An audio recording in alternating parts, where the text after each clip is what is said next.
वीना जी सूरतगढ़ से। श्री हरिवंश महाराज जी, महाराज जी एक दोहा आता है कि सत्संग की आधी घड़ी तप के बरस हजार, तो भी बराबर है नहीं कहे कबीर विचार। महाराज जी क्या सत्संग एक पूर्ण साधना है, किसी और अन्य साधन की फिर आवश्यकता ही नहीं? देखो, तपस्या एक अलग चीज है, सत्संग सीधे भगवान से संबंध कराता है, तपस्या अहम से संबंध कराती है। ये सब तपस्या के जो अंग हैं इनमें अहम पुष्ट होता है और सत्संग भगवान से संबंध कराकर अहम का नाश करता है। इसलिए हजारों वर्ष तपस्या की जाए तो अहम तो नष्ट नहीं हुआ ना, और यदि बड़े महापुरुषों का संग मिल जाए तो आधे पल में अहंकार का नाश कर दे, अहंकार को भगवान के चरणों में समर्पित कर दे। जैसे अम्बरीश जी महाराज चक्रवर्ती सम्राट हैं, पर देवर्षि नारद जी का सत्संग प्राप्त होता है, और महान तपस्वी 60 हजार वर्ष की समाधि लगाने वाले तपस्वी दुर्वासा जी हैं।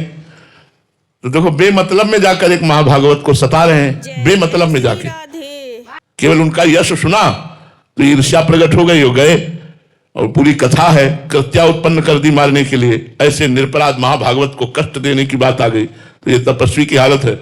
और भगवान के संबंधी है कि हाथ जोड़े 1 वर्ष ऐसे ही खड़े रहे बिना अन्न पाए, जब तक दुर्वासा जी लौट कर नहीं आए। और जब लौट कर आए तो कहा, जीवन में जितने भी भजन साधन सुकृत दान पुण्य है, हे सुदर्शन जी हम सब आपको देते हैं, दुर्वासा की जलन मिट जाए। तब वो चरणों में गिर पड़े कि आज मैंने भगवान के भक्ति की महिमा को देखा।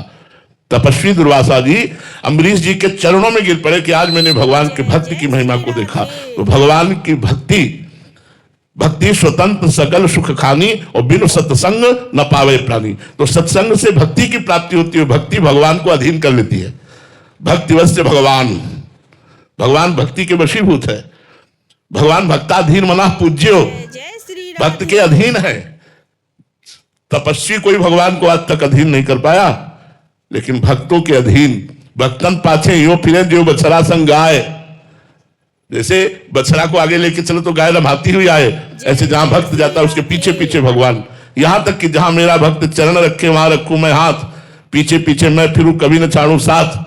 यहां तक कि भक्तों की चरण रज लेने की भगवान आकांक्षा करते हैं। निरपेक्षम मुनिम शांतम निर्वैरम समदर्शनम अनुब्रजाम्यहम नित्यम पुयेत्यं गुरेण भी। जो निरपेक्ष मुनि है, शांत है, निर्वैर है, समदर्शी है, ऐसे भक्त के पीछे पीछे भगवान बोलते हैं कि उनकी चरण रज हमारे ऊपर पड़ जाए। तो तपस्या और भक्ति बहुत अंतर है। तपस्या अहम ग्रह उपासना है, भक्ति दैन्य उपासना है, और भक्ति का प्रादुर्भाव सत्संग से होता है। इसलिए सत्संग की समानता में तपस्या कुछ नहीं है। हजारों वर्ष तपस्या करके जो अनुभव नहीं होगा, आधे पल के सत्संग में वो बात अनुभव में आ जाएगी। इसीलिए तात स्वर्ग अपवर्ग सुख धरी तुला एक अंग, तूल न ताहि सकल मिली, जो सुख लव सत्संग। लव मात्र के सत्संग से जो मिल जाएगा वो स्वर्ग और मोक्ष में भी नहीं है, ऐसा वर्णन आया।